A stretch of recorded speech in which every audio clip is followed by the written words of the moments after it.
All right, friends, it's time to give you loyal listeners a discount on protein powder. You may or may not know, but I launched my very first protein powder 2 years ago. It's a grass-fed beef isolate with only 3 ingredients: grass-fed beef, either organic cacao or organic vanilla, and organic monk fruit. Now, if you don't want any of the added flavor and sweeteners, you can also just get unflavored. And no matter what flavor you choose, you're getting over 23 grams of protein per scoop, which is going to keep you full and satisfied between meals. I love starting my day with a Fab4 smoothie and breaking my fast with that much protein. It makes a serious difference in my cravings and blood sugar balance the rest of the day, and I've seen it with my clients as well.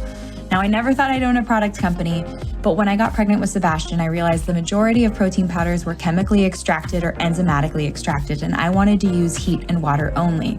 I wanted minimal ingredients because we don't need those emulsifiers, fillers, or added vitamins, minerals, and probiotics. All of those additions increase the chances that it's not going to work for your body, whether it be bloating, digestion issues.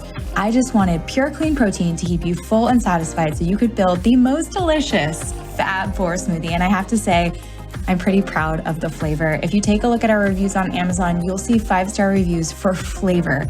And that is key, because if you don't love your Fab4 smoothie and you don't love drinking your protein powder, you're not going to do it. It won't become a habit, and it's consistency that outpaces everything. So if you're here and you're listening and you want to give our protein powder a try, use the code PODCAST5 for $5 off your order.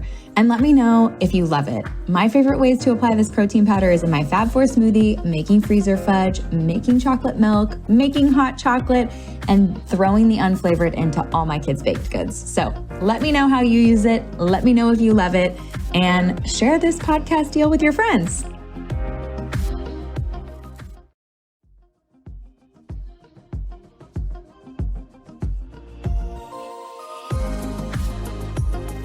Robbie Bent is building a global community to improve mental health in an accessible way. He is the CEO and co-founder of Othership, a physical and digital wellness company creating peak experiences that inspire awe and belonging through in-person sauna and ice bath classes and a world-class Breathwork app.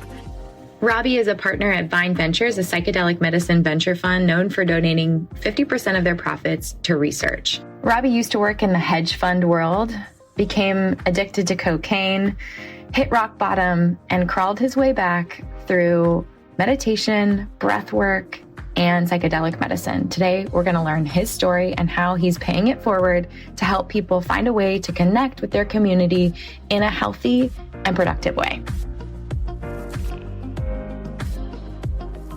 I'd love to do a breath work session. I'll let you lead us through it, and you can decide whether we're going up or we're going down or what the plan is.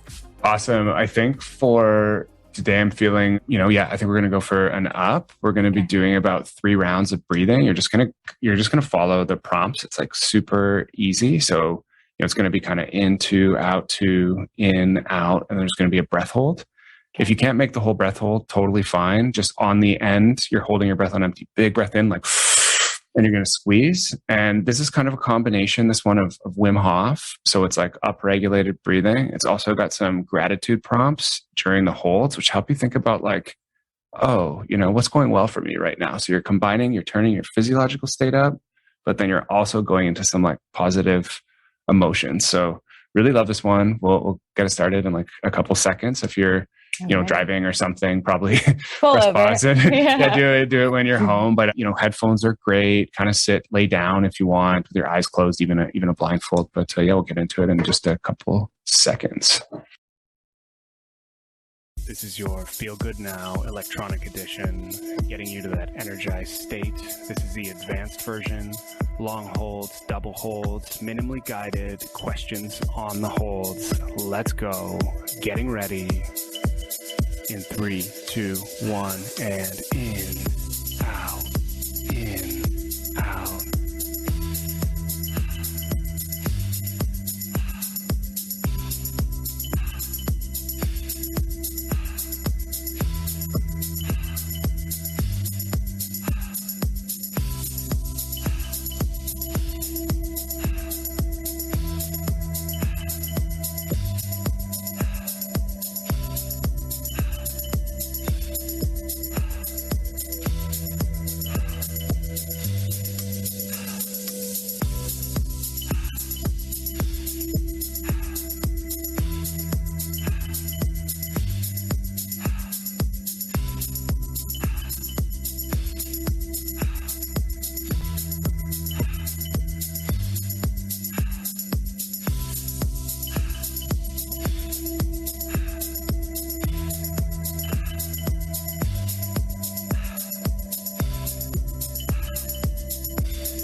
Getting ready, we're going to pick it up. In 3, 2, 1, and in, out, in, out, in, out, in, out.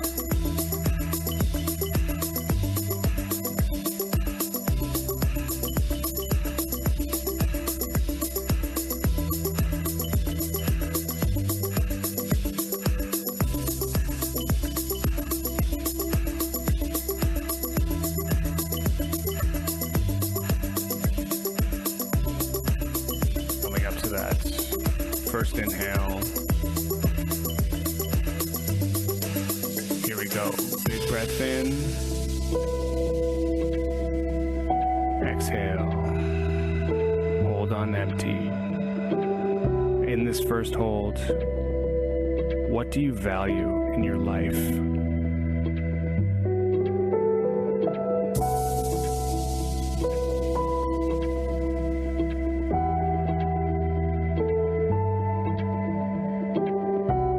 Visualize it. Getting ready for that first breath in. Here we go, inhale. Squeezing as hard as you can. Getting ready to make a sound on that release. Feeling the body shake and vibrate. Exhale.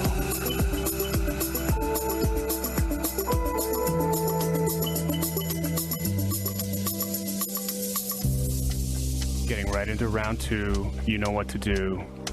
3, 2, 1, and in, out, in, out, in, out.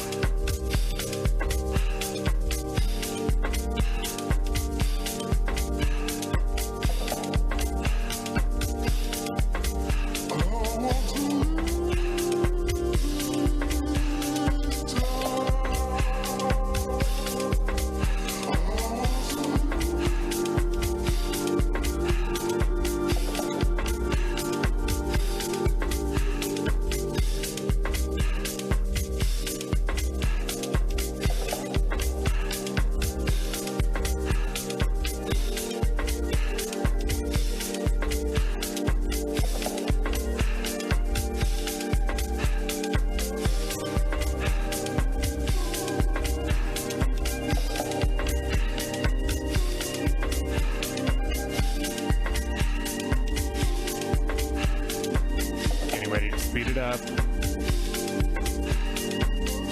out, in, out, in, out, in, out, in, out.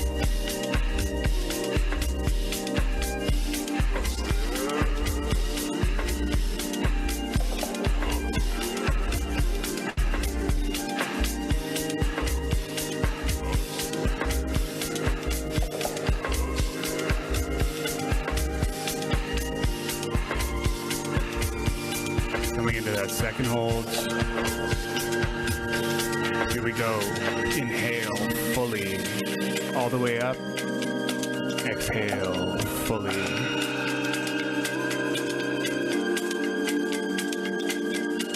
In this moment of peace, what do you want to start prioritizing?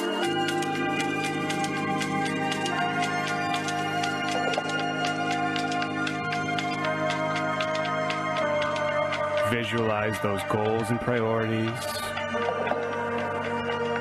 See yourself accomplishing them.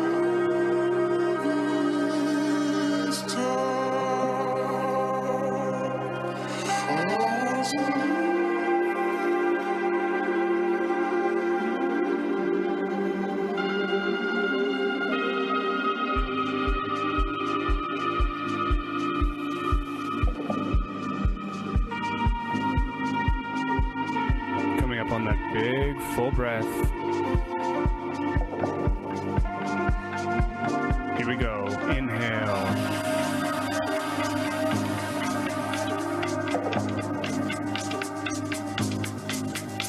Nice long slow exhale. Gonna hit you with another big inhale. Ending off with one slow exhale.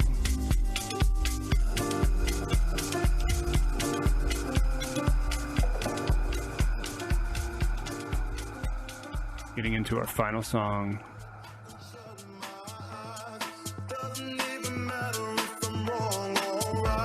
Back at that standard pace. 3, 2, 1, and in.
Last round.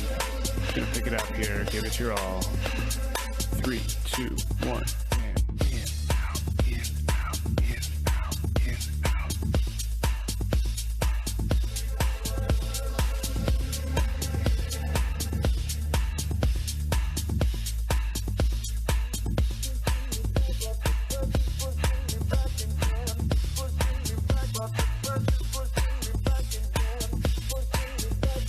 Coming up to that full inhale, as much oxygen as you can take in, fully expanding the lungs. In 3, 2, 1, big inhale.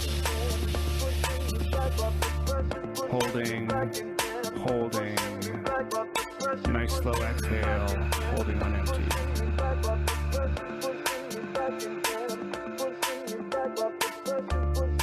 Now in this flow state, while the mind is quiet, what do you want to say yes to? Feel, hear, and see yourself saying yes. Gotta slow up, gotta shake this high. Gotta take a minute just to ease my mind. 'Cause if I don't walk, then I get caught out. And I'll be falling all the way down. Turn my head and shut my eyes. Doesn't even matter if I'm wrong or right. 'Cause if I don't walk, I keep messing around.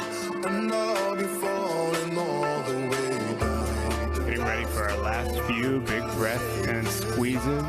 Gotta take a minute just to Big inhale all the way in, all the way up. and I get caught out. And I'll be falling all the Big exhale all the way down.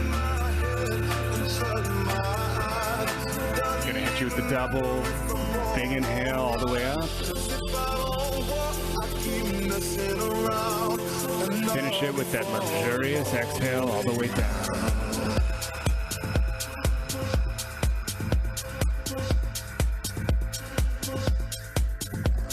All right. That was our electronic feel good now, going a little deeper than normal with those inquisitive questions.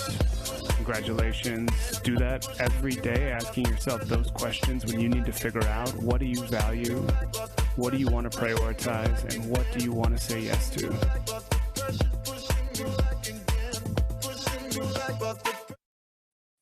Man, I did it too. I was like doing the breathing. It's like, whoa. Yeah, I feel amazing now. That was juicy. Kind of enjoyed. I love that. And so many things came up for me. It's amazing when you get caught in the minutia of like what you're sharing, what your message is. the breath work that takes you to that higher level of like, what is important? What do you value? Like just the flashes of being at the beach with my boys, all three of them, my little boys and my big guy, and like being in nature and breathing that fresh air and seeing the horizon and feeling like how small we are, but like how joyous you can be when you're present, when you're fully in that vortex of feeling and being and experiencing the moment of the present.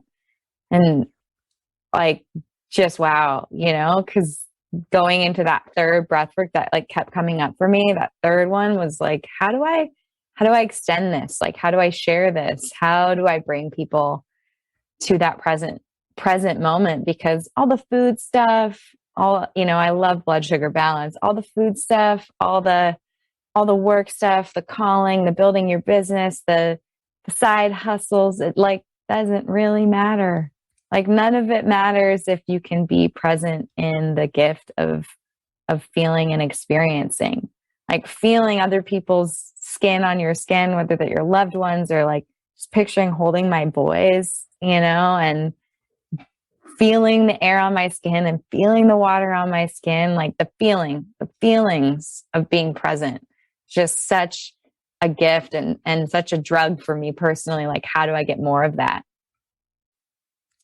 That was so beautiful. I have like chills, like just hearing it, just like I could feel the emotion in your voice, and like it's really special. Thank you. You're really doing powerful things, like giving people access to this. And I like that it's minimalist. I like that the app is, don't overthink it, because we can all think like, how many minutes? When are we doing? What's our to-do list? But just having like a strike mission of open the app, do the up to feel this way and to like focus on what really is important. There's so many tabs open in our brain and our computer of a brain. It can be really distracting. This was really, really nice. Thank you for sharing that with us, Robbie. Absolutely. I loved it. I had so much fun today. I'm just feeling, as I said when I got on the call, just grateful and excited about life. All right, Robbie, welcome to the show. We tried to tape this before the year end, and it didn't work out, but I finally got you on the show. You've been busy launching your app and launching your physical space. There's so much to talk about today, but I just want to thank you for your time and for being willing to talk about all things breathwork, meditation, ketamine, all the things. Thanks, Kelly. I love your energy. I'm really excited to be here. I even love just like jamming a few minutes beforehand. So I'm thrilled and stoked. Okay, cool. Well, let's get started. I mean, your life started, you went from the hedge fund life into inner work and meditation. How did that transition happen for you? Because I'm sure a lot of people are listening from their corporate job in a cubicle somewhere, feeling detached from their life. How did you make this life a reality, and what called you to do it? Yeah, I think unfortunately there's, when you make these transitions, usually they're a result of something bad. And so for people who are, at a hedge fund or startup, you're probably like type A, productive, achievement. Oh, I want to make money. I want to be successful. I want to feel successful. And so that was me to a T. High school, university, I wanted to make my parents proud. So, went into finance, did that for a few years, didn't like it. So it's like, I'm gonna start build a startup. That's how you become rich and famous and successful and feel good. And so I did that when I was 24, and we raised a bunch of money, hired a bunch of employees. Things were going well, but the business ended up failing pretty tragically. And I kind of knew it was going to fail for 2 of the 4 years. And so I was at this point of, every day, like, am I going to have a salary for the next month? My parents invested, friends invested. Like, what am I going to do? Like a gut rot feeling and just kind of knowing like this is going to fail. And so, every day I would have people yelling at me. I had to fire all these people. And by the end, I was kind of the last person standing there. The business failed. And all these things that were so important, achievement and validation and money and things. I had to, sell my car, move out of my apartment. I went from like living in this nice place in Toronto to moving back to this small town to like live in my parents' basement. And, I'm around 28 now, and a lot of my friends from business school are like super successful. And I just felt really like a loser, kind of like I'm low. And then at the same time, I always struggled with substances. Like high school, university, and I performed, and I, was high achieving drug addict. Yeah, exactly. And like, that's There's because of a lot of people that are like that go through that.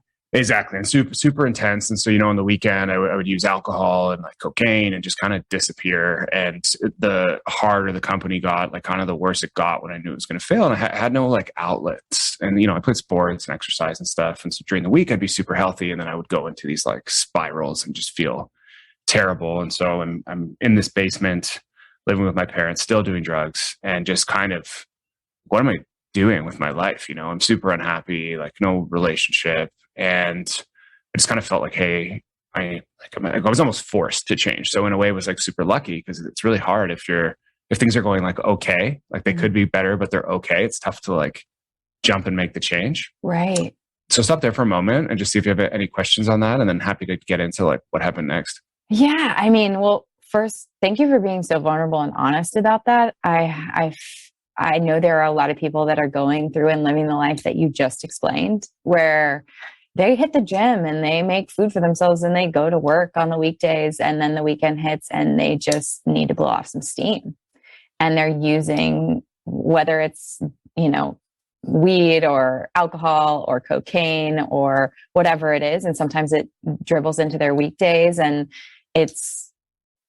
I don't want to say it's in certain circles, it's normalized, but depending on what you're doing and the kind of life you're living, it can be. And so it can feel like that's just what you do. And it just breaks my heart a little bit, because I know I see you and I see this vibrant man on the other side with these like flowing locks and just this energy and this bright skin and these bright eyes and a genuine smile. And I think to myself, like, for people who are living that life of feeling a little bit out of control on the weekends and trying to control it on the weekdays, and trying to say like, this should be what I'm achieving, right? Like I'm building a business, I'm getting investments, or I'm in a startup, or I'm at a hedge fund, and quote unquote successful from the outside world, but like feeling totally unsuccessful on the inside. Was there ever a moment, was there like an aha moment for you that you just were not where you needed to be, or was it gnawing at you for a while? It was definitely like gnawing, but there would be these aha moments. So for 3 years, I would be like, I don't really talk about this too openly, but just it's something I'm really passionate about, and especially helping people. And so if you're listening and this resonates, we're going to get into like, what do you actually do? What are tactics that can help like now that work? And like I've seen them work for tons of people in Toronto. But just moments of like, go out on Friday night to have a bottle of wine with a girlfriend and like get home Sunday afternoon. And the intent was just for, dinner and like smoking cigarettes off the ground and like, just crazy addicty stuff. And then you like this shame, like feel like, oh my God, what did I say to this person? What's wrong with me? And like not knowing how to deal with it. And I tried Cocaine Anonymous. I tried a few other things and it just didn't work. And so I felt like, okay, I need to change. I don't know how. I'm so stressed with work. And then when the business failed and it was finally like rock bottom, I'm like, okay, like this has to change. And it's still, even from that point, took a number of different things until it worked. And so the message today is going to be like, there's hope. There's many things. So, it's a good point to pick up of kind of going from this place. It's like, what did I do? And so I've been listening to a lot of these like self-help podcasts. And Tim Ferriss, was my guy. Like, got to master in the morning, master your routine. Okay, like I can own the morning. I'm going to start out with that. And so it's just doing these like little 10-minute meditations, writing out like a gratitude journal, like this kind of basic stuff, and started to feel better. But was like still drinking, and then was like, okay, I need to change my environment. And so I ended up getting an opportunity to move to Israel. Went out there, and while I was out there, I got really into meditation. So I was kind of down to try anything. So I did a 10-day Vipassana retreat, which is 10 hours of meditation per day, complete silence. And a lot of these things I'm talking about now, I didn't realize. I didn't realize like, hey, there's not enough self-love here, so I'm like trying to get it from others. It was just like on autopilot. So for the first time, one Vipassana is like doing Calm or Headspace for 2 years every day. So you just start to feel like, okay, what is this patterning from when I was a kid that like, I want to feel more love? Why is it there? And there I also learned about psychedelic medicines, and I got really into like the research. And this is before they're super popular and talked about on podcasts and that stuff. And so I found an ayahuasca retreat ended up going there with my best friend, and over a number of ayahuasca ceremonies, prep, it completely changed my life. It gave me, I came back, I felt alive. I met my wife. I got involved in the Ethereum ecosystem, which is like the world's largest cryptocurrency now. And, all of a sudden I moved to San Francisco. I met my tech heroes. I had this like awesome job. I was making money and it felt really good. And I attribute a lot of that to, the psychedelic medicine and the meditation combination. And then also like my wife, like being around good people. Wow. For me to think about you just getting the opportunity to be in Israel, spending 10 days meditating. And you said it's like 2 years of Calm Headspace or one of those apps. Just almost like you just went full bore into it and decided, okay, I'm going to fix this. And then talk to me a little bit about the other side of that meditation retreat and your openness to ayahuasca. And I think the hard part for me, full disclosure, I haven't used or done ayahuasca or gone through any type of medicinal experience, psychedelic experience for healing, but I'm really open to it. And I think that people need to know it exists and it's available. But I'm always curious, like, how do you find something that feels safe? Like, how do you know it's the right person or a safe space, or do you know what I mean? Absolutely. And this is why we're building the Othership, and what the goal is like, we have thousands of people in our community in Toronto that are like, hey, I want to feel better.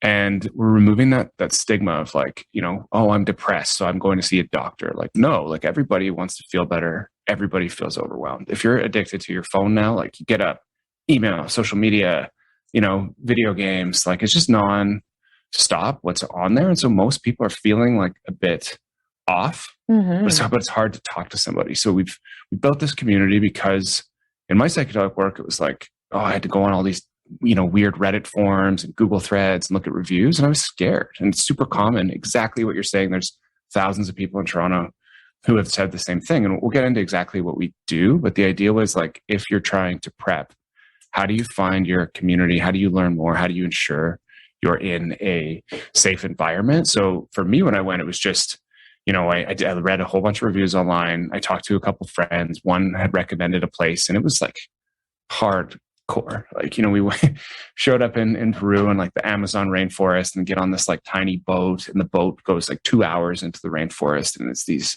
crazy huts on stilts with like mosquito netting. And it was me and my best friend, and we're like, holy shit, like what if something happens? This is crazy. And then which led to the like, okay, if you listen to this podcast and you're like, oh, I want that, I want to change that sounds good to me. There's a big gap between like, okay, where do I get started? And like, I'm going to fly to Peru to do this. Yeah, you're in like, the mosquito crazy nets. thing. Yeah.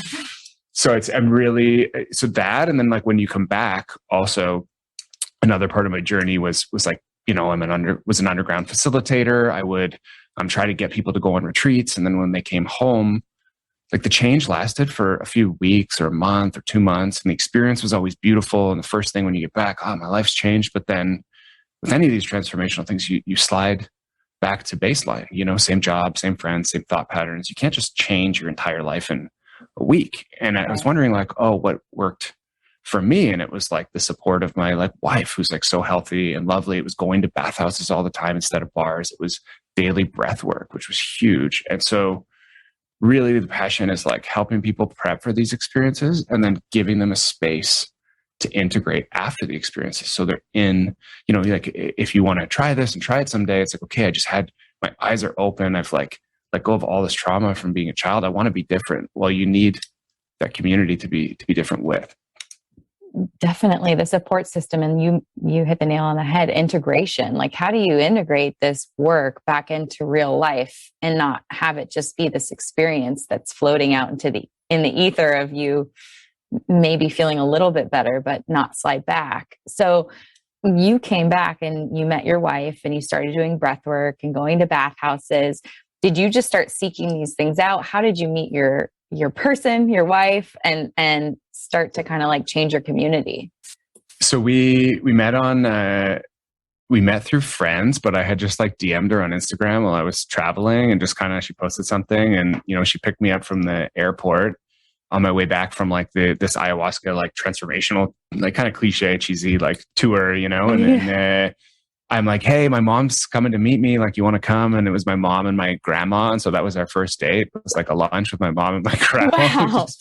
which is pretty wild. And it's funny because my grandma was like, oh, you're going to marry this girl. And we're like, okay, grandma, like, you know, and she told that story at the wedding, and it actually ended up happening. And she was, you know, master's of science, dietitian. And we actually work together on the app now. So it's family business. It's 5 best friends. And Wow.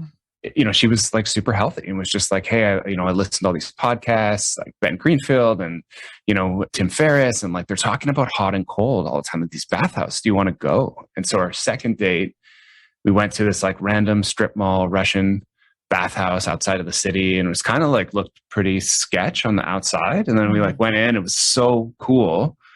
And it became a haven for me at night to hang out where I wasn't around alcohol, because for my first like couple years of sobriety, that was really hard for me. And then through that, every time we were in the hot and cold, I was like, fuck, I feel so good. And we'd bring friends, like, you know, old friends, young friends. We'd go on trips and like to conferences, and 30 people would end up at the bathhouse. We're just like, what is happening here? Like, you wake up, you feel great. This is the best. And that's in like every culture. And that was sort of the start of, whoa, like the obsession with the sauna and the ice bath. So it sounds like you met your future wife, your wife now, and you guys together had this synergistic effect and this explosive effect on your friend group, and being the ringleaders, really, of bringing people in and bringing them into these experiences you were having in the hot and cold and the bathhouses. You were applying the science that you were learning. What were you guys doing? Were you icing and then sweating in a sauna? Is there a specific method that you have that you were teaching your friends? What was this all about? Oh yeah. And it evolved. Like, none of this was planned. And so like, it's such a crazy story. So we started out just going to the bathhouses, and then I was like, okay, what's happening? Like, you know, I heard about this Wim Hof character who's just ultimate legend. So I do his training course and his program, and I do like a live ice bath and breathwork. And I start getting really into breathwork, like doing his classes daily, kind of combining it with, you know, my cold bath stuff. And I'm like, oh, I want to build like an ice bath in Toronto. And so I get these guys to come up from the US, and we build an ice bath by hand in my backyard, and then just have friends over every day. Like, there's 5 of us, and we would each guide at night. And it started just like ice bath, fire pit, backyard, and like, you know, neighbors coming through. And we built a 200 person group on WhatsApp that would just come. You know, I would be having a coffee. I'd look outside. People are like in the ice bath hanging out. It was just like a good vibe. And two of my friends are like master facilitators. They're like sauna masters from Europe, and they're our partners. They're artists, and, you know, we're kind of like experimenting with what works in the ice bath. And everybody knows about the health benefits. So, you know, the boosted norepinephrine, which makes you feel, it's a neurotransmitter responsible for mood, attention, vigilance. So it's almost like training wheels for meditation. Like, when you get in, your mind says, hey, be aware, and anything you're thinking about fades. And so people know about the reduction in inflammation, the increase in the immune system, all these good things. But what we found was, like, when people got in there was a really crazy mental aspect that most don't talk about. And so you're turning on the fight or flight nervous system, and you're using your breath to move and to rest and digest, to relax. And so what you're actually doing, you're training your mind for emotional stress. So you can't, you know, if you get angry, you're afraid, you're embarrassed, like, those things happen instantly. You can't really train for them. Right. But in the ice, you can train to trigger your fight or flight response and then move it back down. You can become more resilient. So we realized, it was like, holy shit, this is actually an emotional experience. And so we started adding sound bowls and like koshi chimes and different styles of like subconscious reprogramming, and making it like a real class. Right. And that's when things just like exploded. Wow. So how long are people jumping in this ice bath, and are they working their way up for this type of resilience and mental strength? Yeah. And so the next, after the ice bath, it got cold. And so what you see behind me, if anyone could see videos, we converted my garage into like a mini space. And so it was a sauna, ice bath, tea room, and the neighbors could book. And that grew to like a 2,000 person community. And in the space, we would have like actual classes, the same way you'd go to, a Soul Cycle or Barry's class. We had like, okay, it was the sauna, ice bath class with like crazy music and guidance and meditations and vocal toning. And so the stuff that we recommend for the first time is a 2-minute, ice bath. And so it's kind of that first 30 seconds, you feel the fight or flight engage through breathing. By about a minute, you hit what's called like the bliss point. And that's the point of, okay, I'm no longer cold. I've controlled my breathing.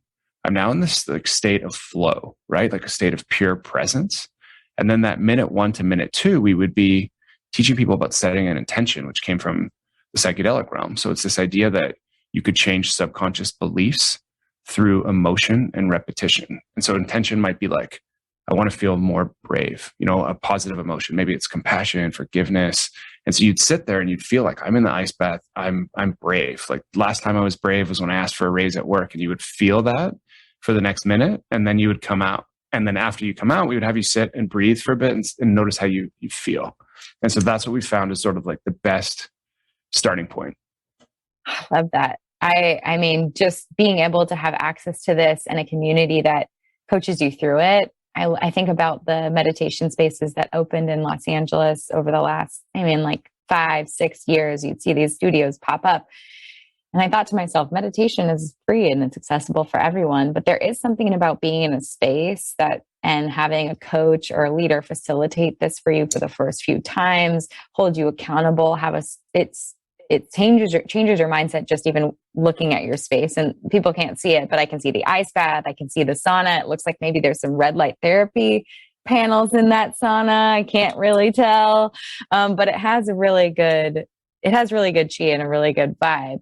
But what you do is you're allowing people to set aside this time where they have this idea, I'll start meditating or I'll start doing saunas but if they're not being held accountable or they don't have a time or a community to call them and pull them in that direction, sometimes it's really hard to start these practices and to stay committed.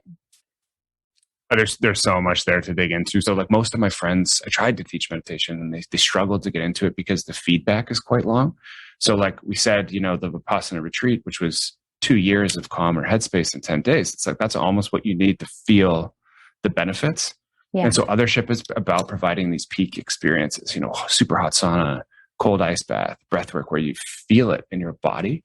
So there's change. And then the other really interesting thing you hit on was, okay, it's hard to stay accountable, right? But it's not difficult to go hang out with friends. Yeah. And most of the damage you do is like, oh, let's go for a massive 7-course dinner and 4 bottles of wine, or like, let's go to a nightclub and like dance the whole night. It's like those are fun events, but they're unhealthy social time, and everyone's schedule is packed. So you probably have your gym, your running routine, your like apps you use, your healthy diet. So throwing in a sauna on top of that, it's like, fuck, I don't have time. But if you can replace nighttime social time with something healthy, it's like the ultimate hack. And so instead of going out for those 10 drinks on Friday, you can come out and you get the same effect in the ice bath. Like you feel anxious when you're around people, but when you use the ice bath, immediately adrenaline shot. You get out, you're like, oh, I feel alive. Like you want to share, you're not worried. And so it's such a good way to connect. Wow, that's really beautiful.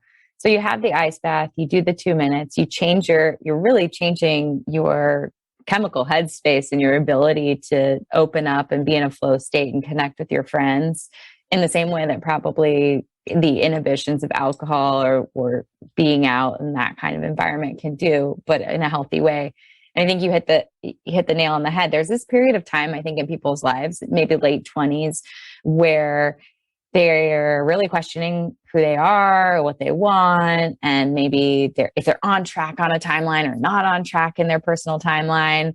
And they do. I feel like I have a lot of young clients in that age range who have this period of time where they want to be with their friends, but their friends want to go out and party, or they want to be, they're just not they're feeling really torn in how they're connecting and who they're connecting with. And if those people are their forever people, to take them the 100-year life to where they're feeling like that vitality and they're feeling really healthy. So I love a bathhouse as a way, and you've created the Othership in Toronto. And I want to talk more about that, where people can get the ice bath, they can have the sauna. But if people aren't in Toronto, you said 2 minutes on an ice bath. What should people be aiming for when it comes to hot therapy and sauna, and what are the benefits there? It's just massive. So I'm sure you probably covered it on your podcast before, but diving in quickly, there was this study over a 20-year period in Finland of 2,000 men, and they found if you use the sauna 3 times a week, like 50% reduction in all-cause mortality, massive reduction in Alzheimer's, huge reduction in cardiovascular disease, which is the number 1 killer in the US. The sauna is improving, dilates your blood vessels, improves blood pressure and circulation. There's no real way to train your vascular system outside of hot and cold. And if you think about how humans evolve, like we're meant to be stressed, right? Like 200 years ago, not eating for days, moving around, fully outside, breathing fresh air, lots of exercise, sleeping at night in like freezing cold, like our bodies crave stress to get stronger. And you look at how we live now, it's like at your computer for 14 hours, like breathing stale 72 indoor degrees. air. Yeah, exactly. And so, when you go through the sauna and the cold, when you stress yourself, like the sauna is helping you detox heavy metals. It's boosting BDNF in the brain, which improves neuroplasticity, so memory retention, creative thinking. It's increasing growth hormone to help you heal post-exercise. So this, and this is all like science backed. So there's amazing papers by Rhonda Patrick. There's a book by David Sinclair, one of the world leading longevity researchers. And in it, he says, hot, cold, after intermittent fasting, which is another form of stress, it's like the best thing you can do for longevity and health span. The really interesting thing though is like, yeah, okay, great. It's healthy, but like, how do you make it fun? So in our sauna, we have guided these amazing breathwork classes. So if you're at home in your infrared sauna and you're bored because you have to spend, there's a big difference between dry and infrared, but in infrared, if you're in there for 45 minutes, like every day, 4 times a week, 5 times a week, what am I doing? We have these awesome breathwork classes. It's an amazing time for meditation. And then in our physical space, the sauna is 50 person, like the lights change colors. There's like a nightclub level sound system that's just like thumping. And we lead these classes around emotion. So an example will be like a warrior class where you come in and it's like red, super red light. And there's beautiful essential oils over the stove. And there's people waving towels and dancing. And they're getting you to feel like, okay, when was the last time you were angry? Like let it out with a scream. And so you're like screaming away your anger. And then it was like, when's the last time you felt strong? And you're really like moving around and shaking. And so it's the idea of, can you use hot, cold to create these amazing emotional experiences? People who've listened to my podcast know that I'm a breathwork girl. I have a hard time with meditation. I have these, like, it bubbles up in me like, I need to meditate, but I just feel so good when I do breath work and I access the emotion. I'm looking to like just these really profound thoughts that are beyond like the day to day, really like how I want to help people or how I want to show up as a wife or a mom or, how I want to give back. I just have these really, really profound thoughts. I feel like they're the thoughts that I would have in my 80s or 90s when I access breath work, like those wise thoughts for some reason, but meditation has always been hard for me. So I love that you use breath work as almost like the gateway.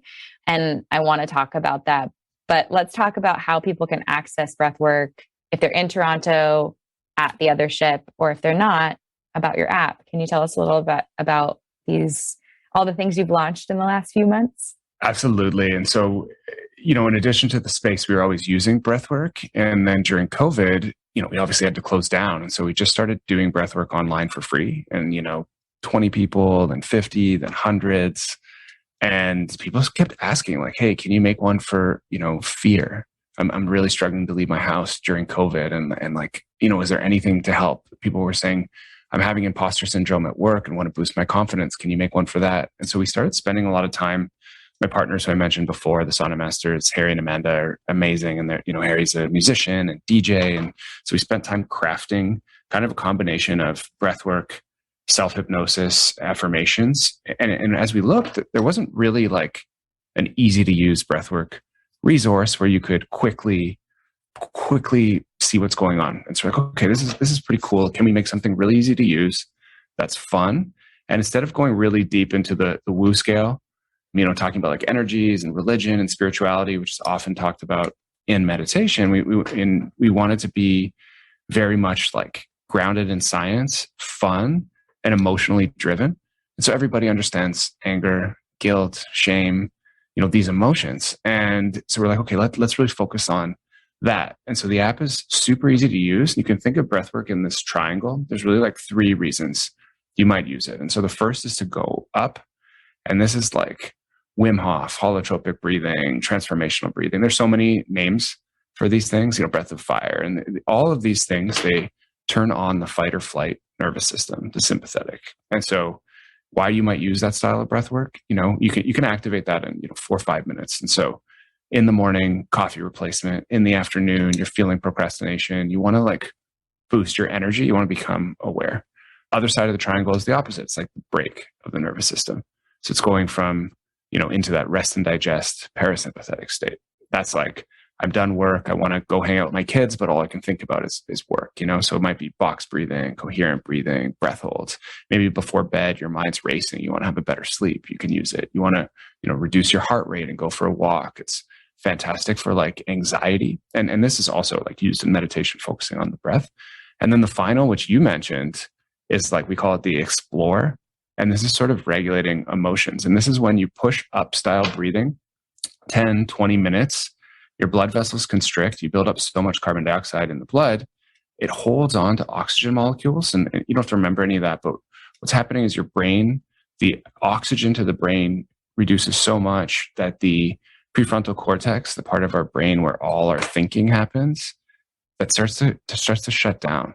Crazy responses happen in our limbic system, our sense of self, our sense of time. And as a result, you go, and this can happen in like 11, 12 minutes. And what happens is you go from, oh my God, I have this task list that's so long. What does this person think of me? Are my kids going to get into a good school? Do I have enough money? All that quiets, and these emotions in your body start to get processed. And so you mentioned like, am I a good mom? Am I showing up as a good partner? I have these feelings of when I'm 80, like physiologically, that's what's happening. So the unique thing to remember today is like, if you've tried meditation and it hasn't worked, what you're really doing with breath, where meditation is about awareness of your thoughts, breathing is changing your state, your physiological and nervous system state, either going into up, down, or explore. And all breathwork will hit one of those 3 things. So, you can use it like if you want that coffee experience, if you want that like painkiller anti-anxiety, or if you want that almost MDMA or psilocybin, like take me to the explore, Robbie. Yeah, so I think that's the simplest way to sort of explain why breathwork.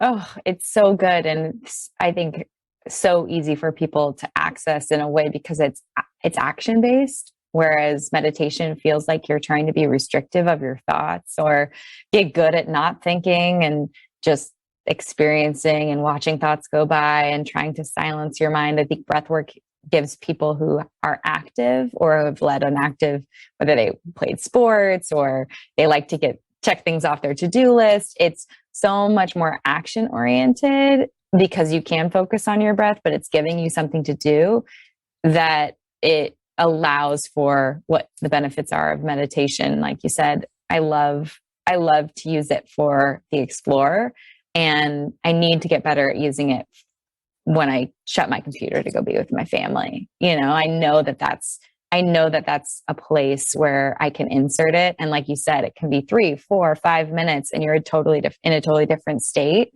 So I'd love to help people get there on today's podcast if you're open. Absolutely. And so every day we have kind of in the app, there's just like, a lot of apps, it's very confusing and there's so much content. And so we just have one daily up under 10 minutes to go up, one daily down. And I love the down where it's like, it's really underrated, but it's kind of, for me, I work a lot. I come off my computer and then I'm trying to be with my wife, but I'm thinking about work. And so the down is really nice to just convert from like, it sounds like there's a lot of kind of high intensity people that listen to your show and like finance based people. It's switching from always on to, relax, it's very, very hard. Great. Well, so we have access to the app is called Othership, and so is the space in Toronto. And the space in Toronto, like you said, leads all these amazing classes. And it sounds like rave in the sauna. But I want to get back to the sauna question. How long should we be? You said 3 days a week. How long though? How long should people be in it? And you mentioned dry sauna versus infrared sauna. And do you know the science behind the different types of infrared saunas that are available, like FAR and things like that? So I would say a couple of things. So if you're in the infrared sauna, like most of the benefits are coming from heat stress. So you really need to push your body. A lot of these things like the increase in growth hormone, the improvement in the release of heat shock proteins, which help to segregate proteins in the body, help break them down, the like autophagy that's happening. You really want to push yourself. And so what we recommend is kind of 15 minutes in the dry sauna 4 times a week for like max benefits. And that heat is, 180 to 190 in that range. Then, and also like I also sauna 5 times a week, and I check my dehydration just based on, sounds icky, but just the color of your pee. And you can tell, how hydrated you are. And if you're feeling dehydrated or tired, like right now we're training sauna masters. And so I did like 7 saunas yesterday, watching everybody's classes. And so I felt pretty awful this morning, just like dehydrated. And I was like, okay, today I probably won't do a session. So I would say 3 is optimal at that heat. If you're in infrared, what I found is like kind of 40 minutes to 50 minutes is where you need to be at, around, like most infrareds top out at 168. There's not really a difference between near and far infrared. And I would say personal opinion, but always dry sauna versus infrared, because you're getting way more heat. You're overheating your core much faster. And so, I'd much rather have 2 15-minute saunas with an ice bath in between than 1 long infrared session. But usually for people, they have infrared because that's what they can support at their house, which is great. Yeah, that's what I have to have, because it's what plugs into our wall. And exactly. And it's still great. So I had a Clear Light, fantastic brand. And, I would listen to podcasts in there. I would do breathworks inside the sauna, which I love doing to kind of kill the 40 minutes time. Yeah, definitely. Okay, great. So 3 to 4 times a week, 15 minutes if you're in a dry sauna that goes 180 to 190, or 40 to 50 minutes, 3 to 4 times a week in an infrared sauna. But push your body, get to that place where you're hot, sweating, uncomfortable, right? Okay, exactly. Cool. You got it. A lot of positive momentum behind this project, the physical space, the app, the mission, but you've seen it work in your backyard. With your friends, with your community, with people who really needed you over the pandemic. And you're making it accessible to people. So I'm going to make sure that all of your physical space, the app, everything's linked in the podcast. Cool. Where can they go? Absolutely. So othership.us is the website, and you can link and learn more about both the physical space and the app, and then othership.app on Instagram.